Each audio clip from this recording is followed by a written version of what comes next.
اعوذ باللہ من الشیطان الرجیم بسم اللہ الرحمن الرحیم۔ سوال عوام کے جواب امام علیہ السلام کے۔ محمد کہتے ہیں میں نے امام محمد باقر علیہ السلام سے پوچھا کہ جب امام مہدی علیہ السلام کا قیام ہوگا ان کا لوگوں کے ساتھ رویہ کیسا ہوگا؟ تو امام محمد باقر علیہ السلام نے فرمایا کہ آپ رسول اللہ صلی اللہ علیہ وآلہ وسلم کی سیرت پر عمل کریں گے یہاں تک کہ اسلام ظاہر ہو جائے۔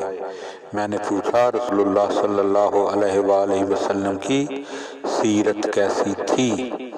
امام محمد باقر علیہ السلام نے فرمایا رسول اللہ صلی اللہ علیہ وآلہ وسلم نے دور جاہلیت کے آثار کفر کو مٹا دیا اور لوگوں کے ساتھ عدل و انصاف سے پیش آئے۔ اسی طرح قائم علیہ السلام قیام کریں گے تو ہر اس بدعت کو ختم کریں گے جو ان سے پہلے مسلمانوں کے درمیان رائج تھی اور لوگوں کے ساتھ عدل و انصاف قائم فرمائیں گے۔ اللہم صلی علی محمد و آل محمد وعجل فرج آل محمد۔